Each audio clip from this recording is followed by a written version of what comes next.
왜 어떤 이는 아무것도 없이 시작해 세상을 일으키고 어떤 이는 가진 걸 다 쥐고도 끝내 무너지는가? 이 질문은 단순한 호기심이 아니다. 당신의 인생을 바꿀 수 있는 물음이다.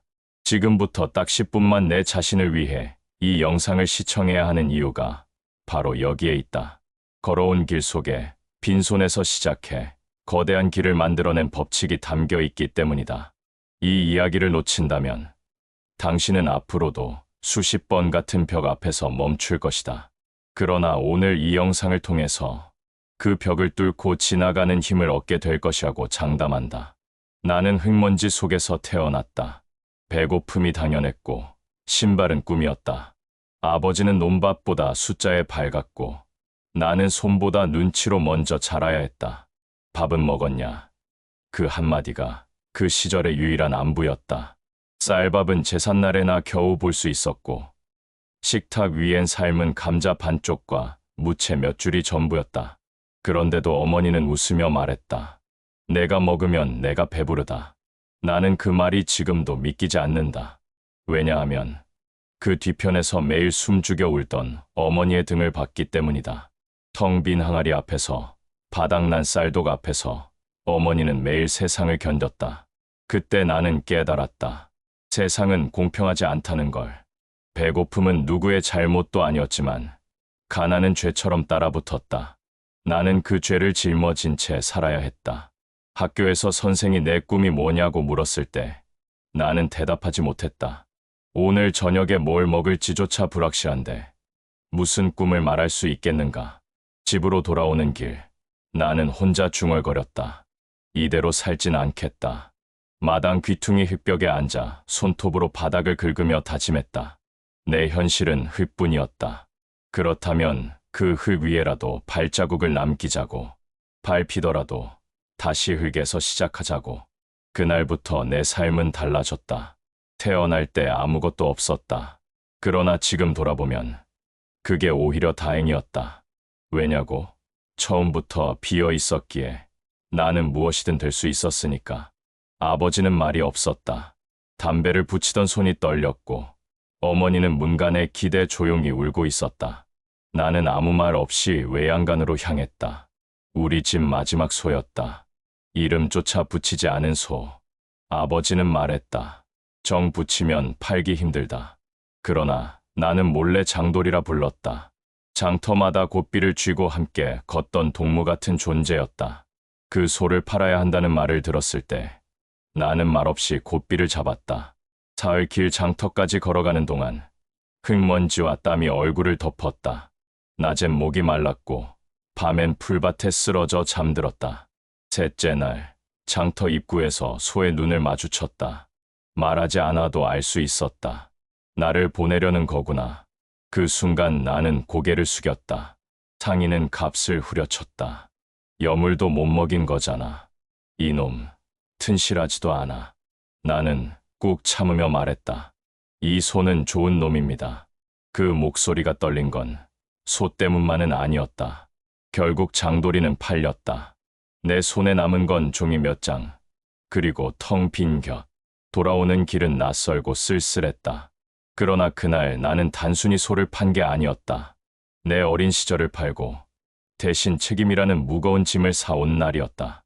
누구도 가르쳐주지 않았지만 나는 알았다. 이제부터는 내가 책임져야 한다. 그 한 장의 종이는 내 인생에서 가장 무거운 계약서였다. 그때 나는 아직 20살도 되지 않았다. 집에선 말하지 않았다. 아버지는 분명 반대했을 것이다. 그러나 나는 떠났다. 머물러선 아무것도 변하지 않는다는 걸 알았기 때문이다. 쌀가게 점원, 사꾼, 막노동꾼, 그 어떤 일도 쉬운 건 없었다. 하지만 나는 성실 외엔 가진 게 없었다. 그래서 누구보다 성실했다. 평양으로 향하던 날, 나는 강을 건넜다. 배도 없었다. 바지단을 걷어 올리고 짐을 머리에 인 채 허벅지까지 차오르는 강물을 밀고 걸었다. 중간에 물살이 세게 휘몰아쳤다. 그 순간 머릿속을 스친 생각. 지금 돌아가면 평생 고개 못 든다. 나는 더 깊이, 더 빠르게 걸었다. 신발은 젖었고 어깨는 휘청였지만 결국 나는 반대편 모래톱에 섰다. 그날 나는 강을 건넌 게 아니라 내 자신을 건넌 것이었다. 사람들은 인생에서 갈림길을 만난다고 한다. 그러나 나에겐 갈림길이 없었다. 돌아갈 수 없었으니까. 전진뿐이었다. 나는 결국 강을 건너 평양 땅에 발을 디뎠다. 그때 느낀 건 단순히 강을 넘은 게 아니었다. 내 과거를 뒤로 두고 돌아갈 길을 끊어버린 것이었다. 이제는 뒤를 볼 수 없었다. 전진만 있었다. 평양 거리는 시끄러웠다.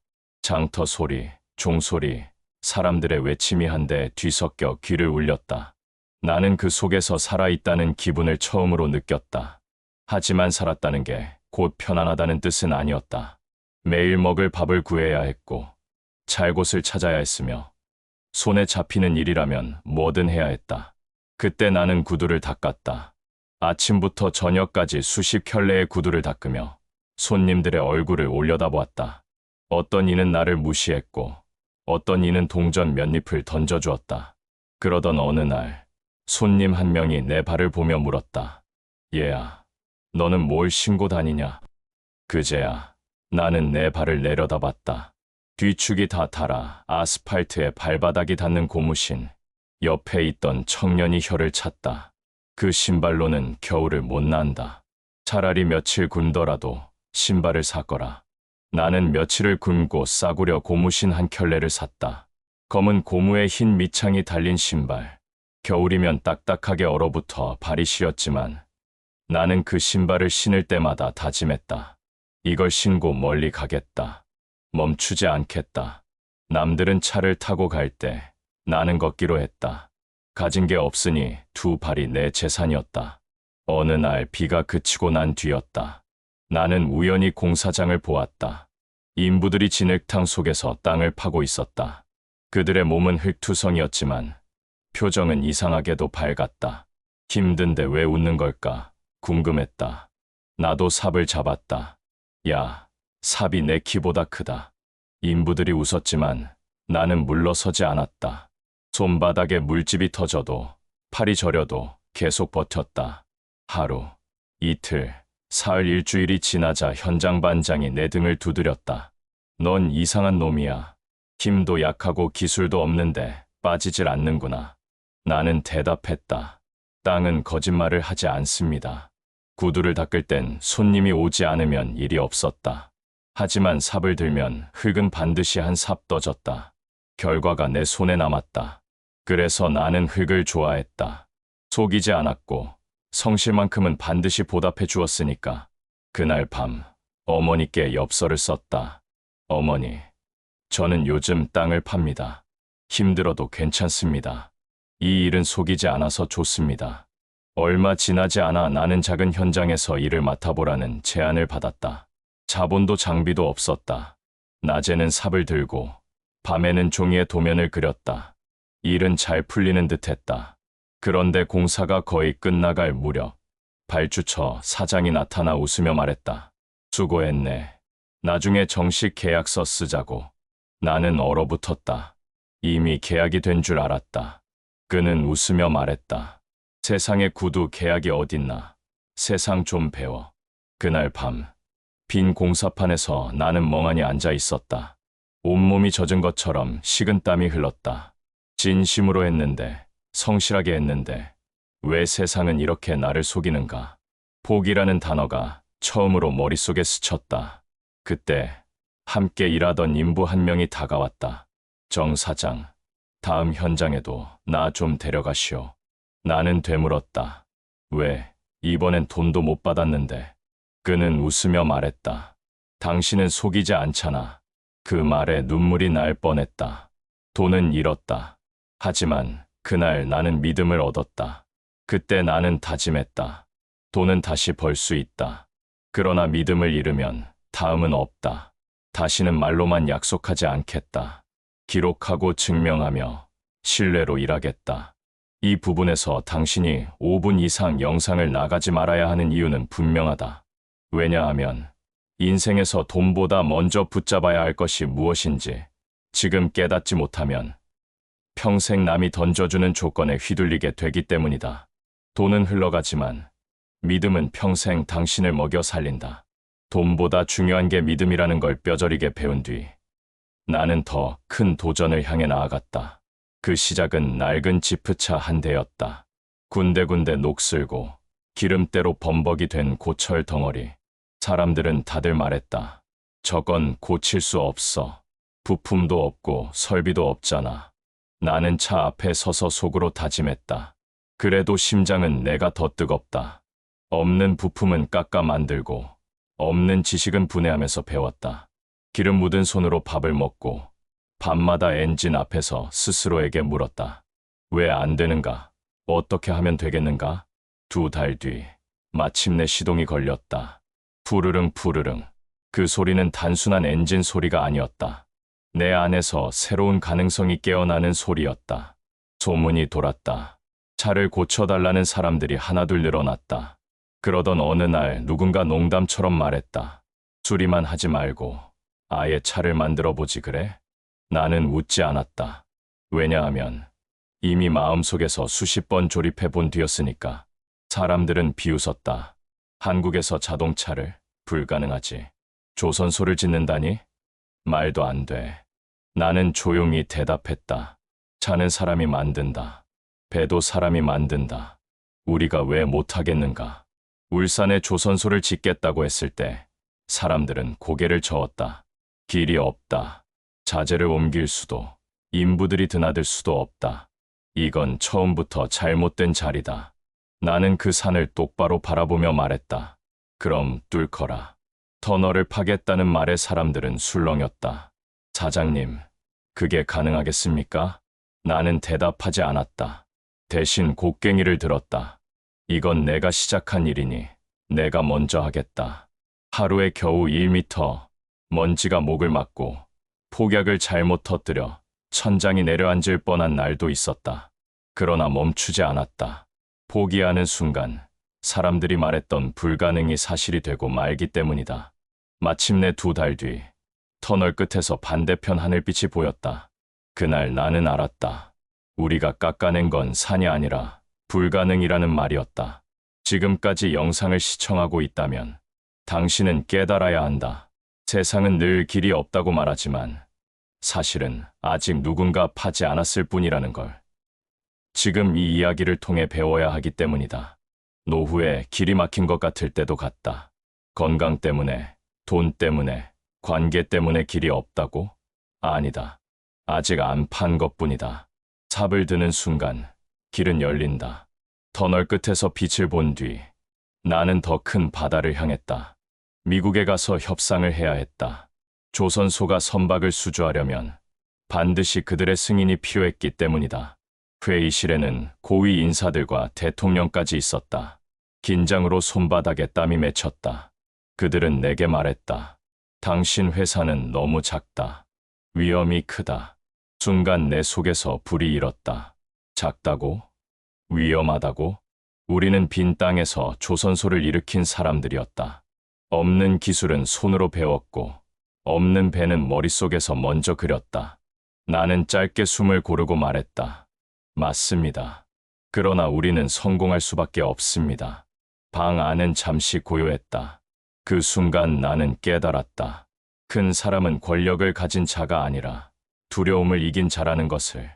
어느 날은 억수 같은 비가 쏟아졌다. 전 재산을 담보로 계약을 따내러 가던 길. 차가 진창에 빠져 멈췄다. 택시는 오지 않았다. 나는 바지단을 걷고 서류 가방을 비닐에 싸서 지늘길을 걸었다. 머리부터 발끝까지 흠뻑 젖은 채로 회의실에 들어섰다. 사람들이 나를 위아래로 훑었다. 고객님, 괜찮으시겠습니까? 나는 고개를 끄덕였다. 이게 제 모습입니다. 그날 계약은 성사되지 않았다. 조건이 맞지 않았다. 그러나 젖은 양복을 말리며 나는 알았다. 실패는 현실이지만 포기는 선택이다. 나는 포기를 선택하지 않겠다고 다짐했다. 은행에 대출을 받으러 갔을 때 은행장은 내 통장을 보고 코웃음을 쳤다. 담보 있나? 없습니다. 보증인은? 없습니다. 그는 내 손을 보더니 말했다. 빈손이군. 나는 조용히 대답했다. 예, 하지만 이 손으로 무엇이든 만들 수 있습니다. 그날 돈은 빌리지 못했지만 대신 내 허리는 더 곧게 펴졌다. 빈손은 부끄러운 게 아니었다. 숨길 게 없다는 뜻이었기 때문이다. 도심 한복판에 내 이름을 걸고 빌딩을 세우던 때 큰 위기가 닥쳤다. 자금은 끊기고 협력사는 등을 돌리고 철근이 반쯤 솟은 채 공사는 멈췄다. 새벽 공사장에 홀로 앉아 스스로에게 물었다. 여기서 끝낼 것인가? 다시 시작할 것인가? 나는 무너진 도면을 다시 꺼냈다. 건물은 철근과 콘크리트로 짓지만 사업은 기억과 각오로 짓는 것이었다. 나는 협력사를 찾아가 고개를 숙였다. 한 번만 더 믿어주십시오. 놀랍게도 몇몇은 다시 손을 내밀었다. 그 빌딩은 완공됐다. 수익은 적었지만 그 위에 나는 또 다른 꿈을 올릴 수 있었다. 사람들은 늘 묻는다. 어떻게 성공했습니까? 나는 이렇게 대답한다. 무너진 자리에서 다시 일어서는 법을 배운 사람. 그가 결국 멀리 간다.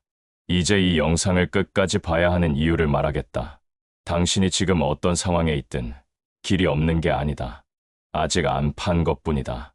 실패는 누구나 겪는다. 그러나 포기는 선택이다. 이 순간 당신이 포기를 선택하지 않는다면 노후든 가정이든 내일의 길이든 다시 세울 수 있다. 나는 지금도 매일 아침 스스로에게 묻는다. 정주영, 오늘도 해낼 수 있겠는가? 그러면 속에서 작은 대답이 올라온다. 해보겠다. 그 한마디가 회사를 세우고 사람을 먹여 살리고 나라의 바다의 길을 냈다. 당신도 똑같다. 지금 불가능하다고 느끼는 그 문제 앞에서 이렇게 물어보아라. 정말 안 되는가? 아니면 아직 안 해본가? 답은 하나다. 된다. 해보거라. 멈추지 말거라. 언젠가 당신도 터널 끝에서 빛을 보게 될 것이다. 이상으로 영상을 마치겠습니다. 감사합니다.